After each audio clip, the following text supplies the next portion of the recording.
말씀은 디모데후서 2장 1절부터 4절까지 말씀입니다.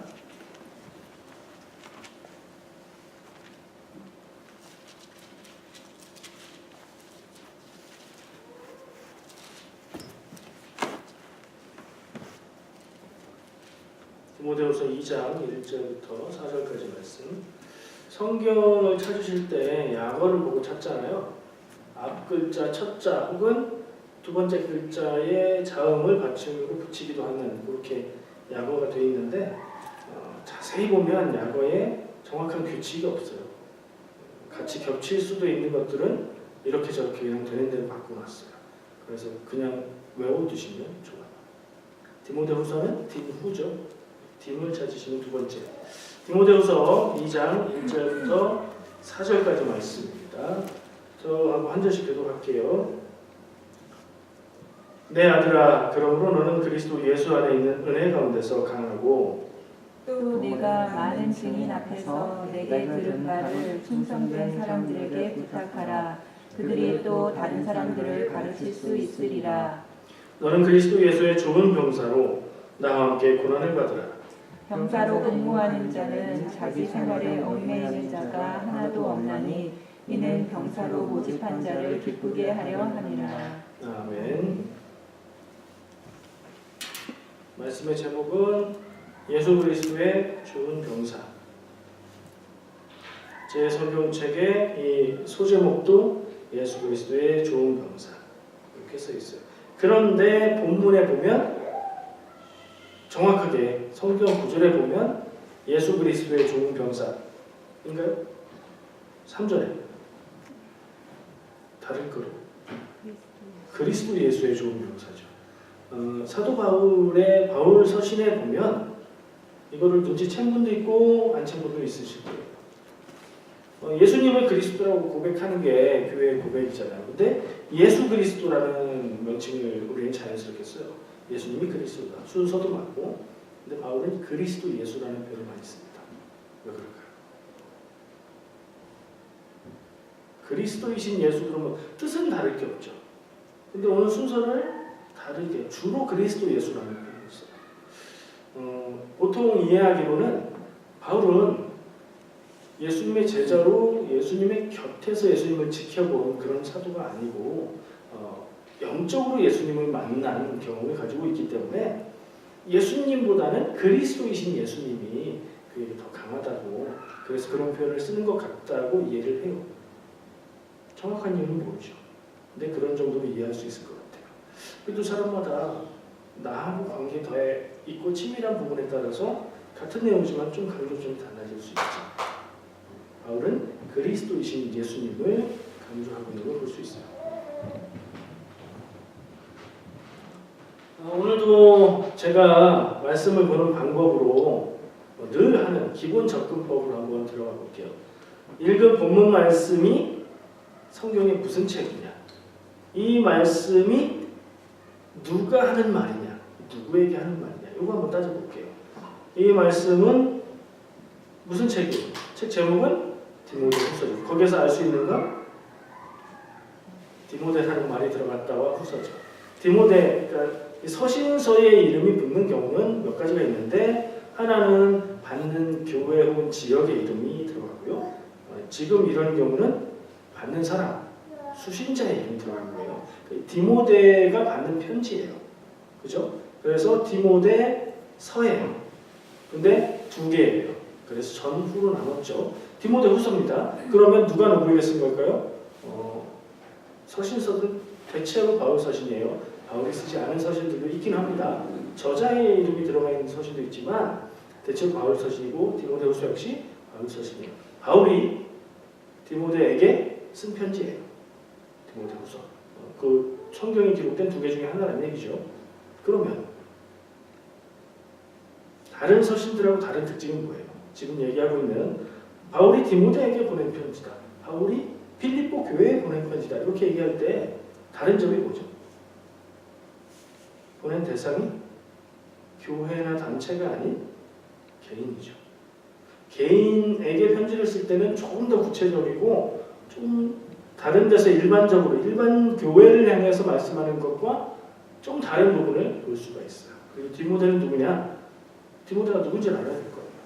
그냥 친구 아니고 바울이 아들이라고 부르는, 영적인 아들이라고 부르고 있는 바울의 후배자. 바울이 키우고 그래서 자신이 개척했던 그런 교회들을 맡아서 목회하게 하고 있는 목회자예요. 선배 목회자인 사도 바울이 후배 목회자인 디모데에게 쓴 편지라는 거예요. 그러니까 이 내용을 읽을 때 이 말은 바울이 디모데에게 편지를 쓰면서 한 바울의 말이구나, 아니면 설명이구나, 뭐 이런 거를 따지면서 볼 수 있는데, 오늘 우리가 읽은 2장 1절부터 4절까지의 말씀 다 딱 보면 2장 1절에 내 아들아 라고 말하는 사람이 누구겠어요? 바울이죠. 바울이 누구한테 아들이라고 부르는 사람은 누구예요? 디모데에게 얘기하고 있는 거예요. 자, 이제 내용으로 들어갈게요. 내 아들아라고 친밀하게 부르면서 너는 그리스도 예수 안에 있는 은혜 가운데서 강하고, 여기에서는 뭐 강하라는 얘기밖에 모르겠어요. 두 번째 2절, 또 내가 많은 증인 앞에서 내게 들은 바를 충성된 사람들에게 부탁하라. 나한테, 바울이 네가 나한테 들은 것을 충성된 사람, 다른 누군가를 얘기하는 거죠. 충성된 사람들에게 부탁해라. 그들이 또 다른 사람들을 가르칠 수 있으리라. 제가 이해하기로는 바울이 디모데를 키웠던 것처럼, 그리고 디모데가 바울의 곁에서 바울이 전하는 바, 복음과 교회를 치리하는 것과 많은 말씀들을 전하는 것을 듣고 배웠으니 그것을 다른 충성된 사람들, 모든 사람이 아니라 조금 기준이 있는 거죠. 충성된 사람들을 가르쳐서 양육하고 키워라. 그러면 그 사람들이 또 다른 사람들을 가르칠 수 있게 될 것이다. 교사 혹은 목회자들을 양성하라는 뜻으로 들을 수 있을 것 같아요. 2절은 그래요. 3절, 너는 그리스도 예수의 좋은 병사로 나와 함께 고난을 받으라. 앞에서 이제 이렇게 하라고 얘기하고 3절에 와서는 너는 그리스도의 좋은 병사로 나와 함께 고난을 받으라. 너는 그리스도의 좋은 병사, 좋은 말이라는 단어가 들어가서 기분 좋게 들을 수 있을 것 같은데, 병사는 뭐죠? 군인이죠, 군인. 너는 그리스도의 좋은 군인으로 그렇게 생각하고 그렇게 받아들이고, 네가 지금 군인이다 이런 말이 아니라 그리스도의 군인으로 네가 여기고 생각하고 뭐하래? 나와 함께 고난을 받으라. 여기서부터 기분이 조금 묘해집니다. 고난을 받으라 그러면 좋아할 사람 없잖아요. 디모데가 이 말씀을 들을 때 어떻게 들었을까 하는 생각을 하면서 읽고 있어요. 자, 4절을 가면 병사로 복무하는 자는 자기 생활에 얽매이는 자가 하나도 없나니 이는 병사를 모집한 자를 기쁘게 하려 함이라. 내가 너한테 병사가 되라고 말했지, 군인이라면 자기 사생활, 자기의 생활을 우선으로 하고 거기에 매여서 군인된 임무에 충실하지 않는 사람이 없다. 왜냐하면 자기를 군인으로 불러준 그 주인에게 충성하게, 기쁘게 하기 위해서 그런 거지. 너도 그리스도 예수의 병사된 자로 너의 개인적인 삶의 일들보다 너에게 맡겨주시는 그 임무를 우선시하고 충실히 그렇게 살아라 라는 얘기도 들려요. 그렇게 비슷하게 이해가 되세요? 표시를 해주셔야 돼요. 아닌 것 같으면 아니라고 해주세요. 저만 혼자 빠져가지고 엉뚱하게 얘기를 했을 수도 있고 설명이 부족할 수도 있으니까. 그렇게 얘기한 걸로 저는 들려요. 괜찮아요. 원래 딱 그렇게 얘기를 하셨다 그러면, 자, 이게 누구한테 하는 얘기라고 했죠?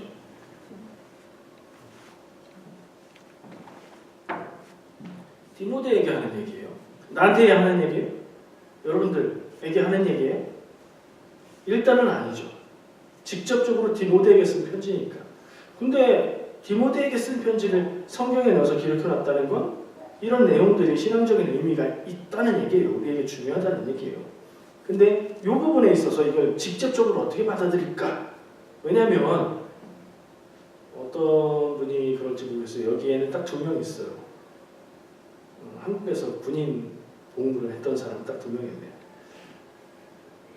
한 명인가? 저는 확실한데. 경무사님, 예, 변제전에 그래요. 예, 확실합니다. 군대 생각하면 무슨 생각이 나십니까? 기분이 좋아요? 안 좋아요? 저는 굉장히 힘들 때 군대를 또 가는 꿈을 꿉니다. 그럴 때가 좀 있었어요. 안 좋아요. 병사 이 얘기가 별로 좋게 들리지가 않아요. 부담스러워요. 병사 그러고 그리고 고난받아라 그리고 또 너의 생활들을 접고 임무에 충실해라 무슨 특수한 뭐인 것처럼 이렇게 얘기하고 있잖아요. 부담스러워. 나한테 하는 얘기가 아니었으면 좋겠어요. 근데 저는 어쩔 수 없어요. 저는 뭐 디모데는 아닐지라도 같은 입장에 있는 사람이니까 이걸 직접적으로 들을 수밖에 없는데 여러분은 어떠세요? 디모데에게 한 얘기고 디모데는 목회자니까 나는 상관없겠네. 편한 마음이 좀 한결 가벼우십니까? 그럼 뭐 굳이 여기에서 그런 남 얘기를 하고 싶은 게 뭐가 중요할까요? 한번 따져보자고. 직접적으로는 디모데에게 얘기를 했죠. 그리고 디모데를 향해서 너는 그리스도의 병사된 자로 여기고 그거에는 너는 군인이다라는 얘기가 아니에요. 직접적인 얘기가 아니라 비유예요. 비유.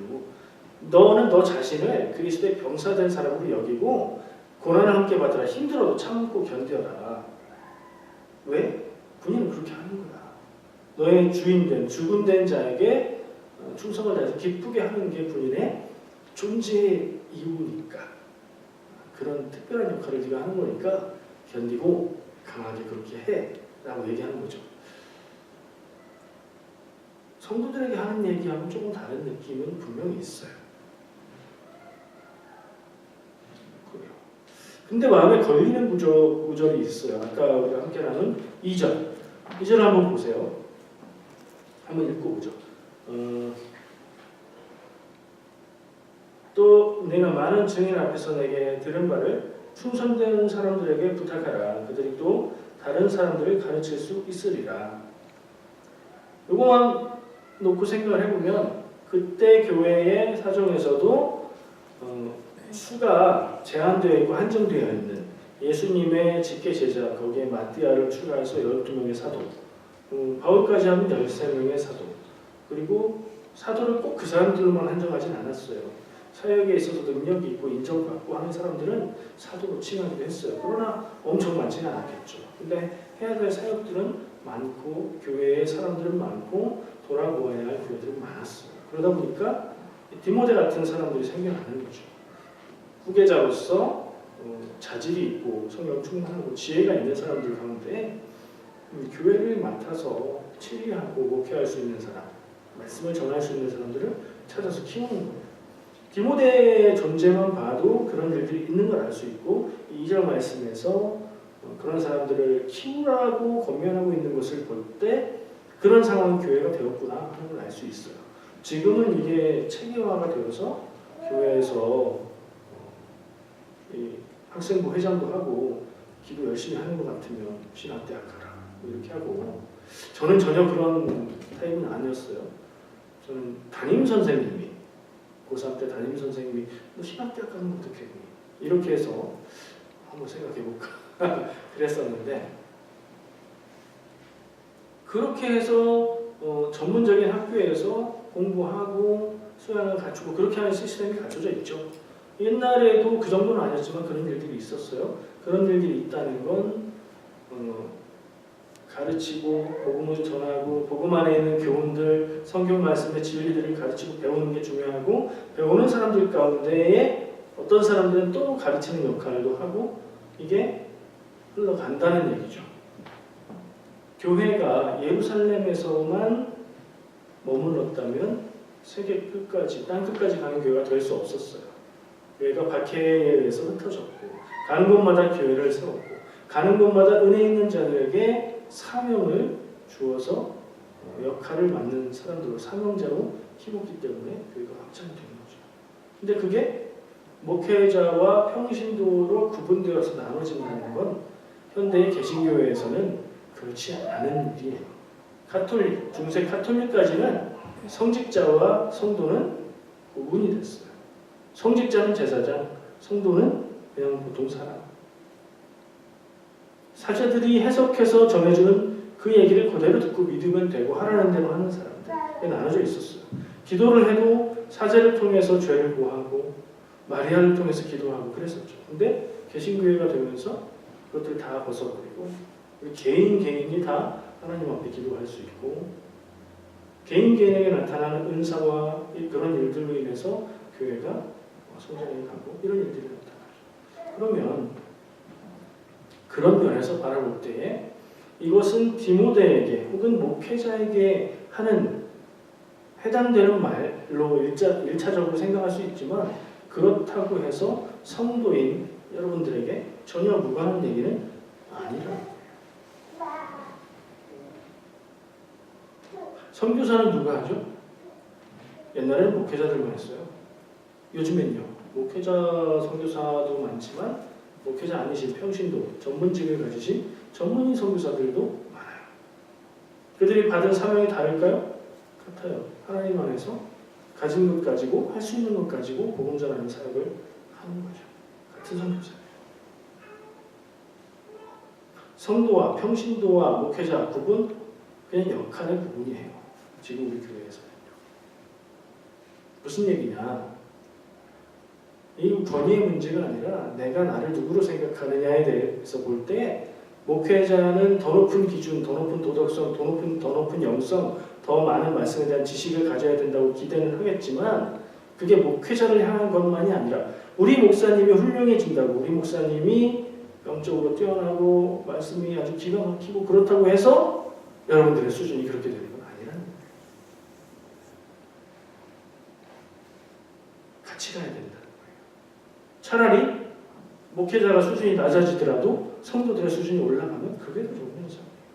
그리고 감당해야 될 사명 혹은 하나님 앞에서의 삶에 대한 무게 말씀 앞에서 죄인이면서도 하나님 앞에서 살아가야 되는 그런 자세들은 다를 게 없어요.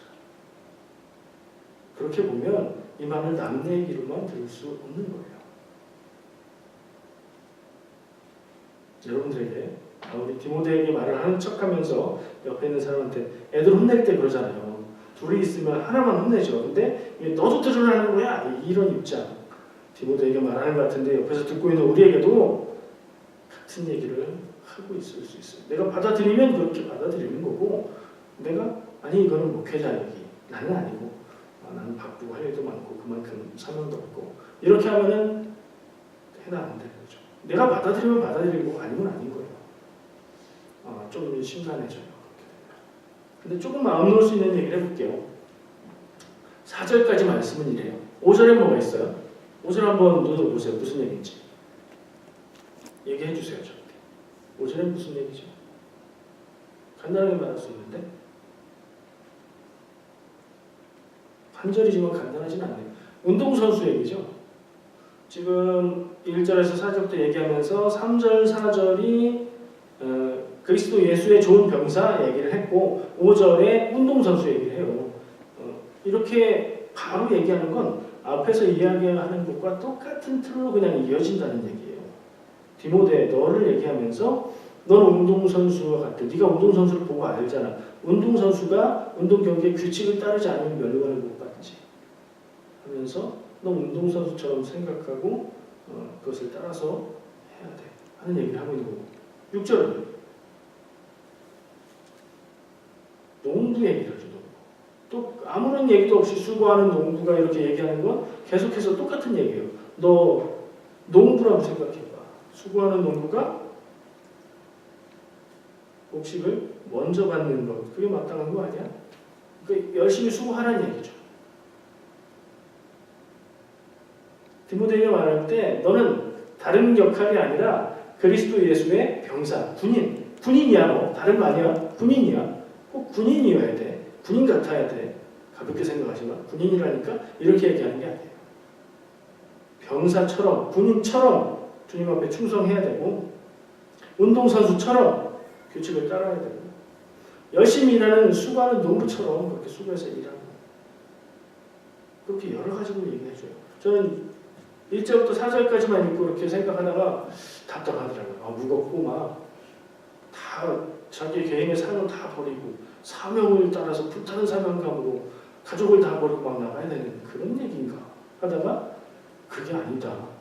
5절 6절을 보니까 운동선수처럼 농부처럼 다른 걸 더 얘기할 수도 있겠죠.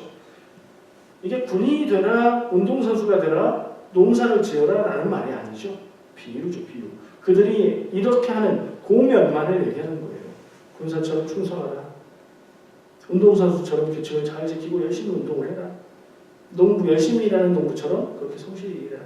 그 면만을 얘기하는 거예요. 여러 가지 모습을 얘기할 수 있단 말이에요. 그렇게 더.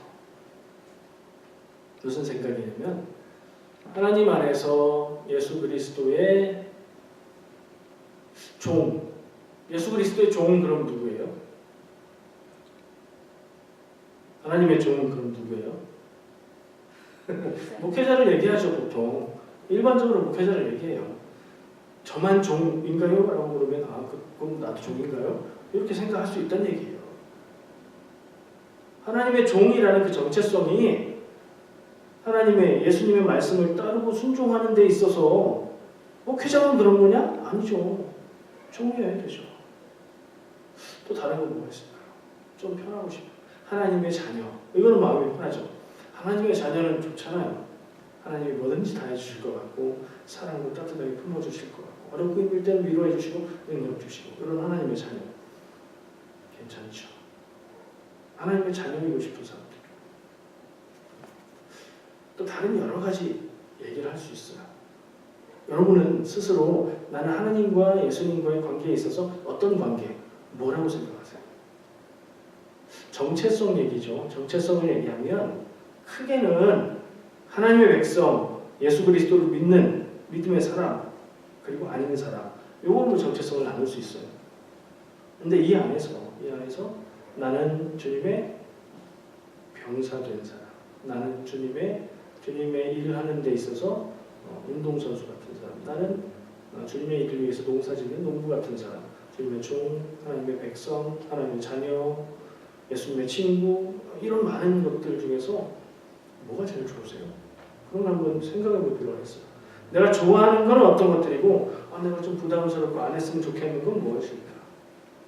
내 마음을 들여다볼 수 있죠. 여전히 답은 그래요. 도움받고 힘이 돼 주시고 내 능력이 되어 주시고 내가 원하는 것을 들어주시고 이런 쪽에 관계된 말들은 다 좋아요. 받고 싶고 내 부족하고 연약한 점을 채우고 싶고 내가 힘들지 않고 하나님 다 해주셨으면 좋겠고 근데 네가 좀 해라 하는 군사, 운동선수, 농구 막 이런 얘기하면 맹맹히 마음이 차가워져요. 그런 자신을 발견하십니까? 우리 안에 마음이 그렇다는 거예요. 그걸 좀 들여다볼 필요가 있어요. 하나님이 좀 목사님이 하시면 되지. 목회자가 해야 될 역할이 있죠. 물론 그렇죠. 아까 말했잖아요. 목회자가 열심히 기도한다고 성도들이 능력 있는 거 아니고 목회자가 성경을 많이 한다고 성도들이 많이 하는 것도 아니고 다 같이 하는 거고 다 같이 다 각각이에요. 하는 마음에서 떠넘기지 마시고 기대하지 마시고 내가 하세요. 내가 스스로 무겁고 부담스러운 것을 거부하고 싶은 마음이 있다면 왜 그럴까? 정말 그게 그래도 괜찮은 건가? 그렇게 살고 싶은 사람도 하나님의 자녀고 성도라고 할 수 있는 건가? 이걸 정직하게 물어야 돼요. 하나님의 은혜로 구원받는데 그 은혜로 구원받는 것까지만 난 좋아. 그 다음엔 하나님의 축복이 있었으면 좋겠어. 그건 연약한 믿음, 어린 믿음, 아직 더 많이 자라가야 되는 가능성이 많은 믿음. 연수가 지나고 삶의 경험들이 쌓이고 그러면 내가 감당해야 될 건 감당하겠습니다. 하나님 나에게 주신 사명이 뭡니까? 하나님이 주시는 사명 앞에 사명감을 가지고 그것에 인생을 걸고 그것에 기쁨을 느끼면서 살아가는 삶이 성도의 삶이라면 너무 무리한 요구일까요? 바울이 디모데한테 그리스도의 병사가 너는 병사다라고 얘기했을 때 나한테 하는 얘기가 아니어서 다행이다 이런 마음처럼 좀 강하게 요구하고 강하게 선포하면 부담스럽고 안 들은 걸로 하고 싶고 그러신가요? 저도 아래에서 듣는 입장에 있어서 그러고 싶었을 거예요. 그건 다르지 않아요. 똑같을 거라고 생각해요. 그러나 이것을 다시 한번 돌아보고 우리의 마음을 돌아봤을 때 그것이 정당한지, 그것이 맞는 건지, 진짜 하나님의 자녀인지 물으면서, 제가 지금 답을 얘기하고 있는 건 아닙니다. 그렇게 물어보면서 내 안에서 하나님 앞에 대답할 수 있는 답을 가지고 살아가는 사람이 성도라고 생각합니다.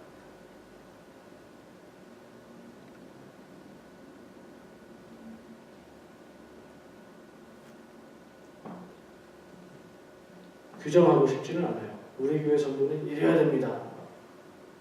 물론 바라는 건 있죠. 그러나 제가 바란다고 해서 그게 정답이라고 할 수는 없으니까 규정하고 싶지는 않고 생각해 보자는 거죠. 나는 하나님이 창조하신 나를 나대로 창조하신 개성 그리고 성품을 가지고 살았죠. 이러한 내가 하나님 앞에 서서 1대1로 목사님 옆에서 좀 도와주세요 이런 거 없이 하나님 앞에 예수님 앞에 1대1로 서서 나섰을 때 나는 무엇을 해야 되나? 내 삶의 사명은 무엇인가? 나의 정체성은 무엇인가? 이거 좀 고민하고 생각해보고 나는 내가 생각해보고 기도할 때 나는 하나님이 이렇게 부르신 것 같아. 예수님이 이 역할을 주신 것 같아. 나는 이렇게 살겠어. 이게 내 사명이야. 이거 있으시겠지만 더 깊이 더 확고하게 찾으시기를 축복합니다. 기도하겠습니다.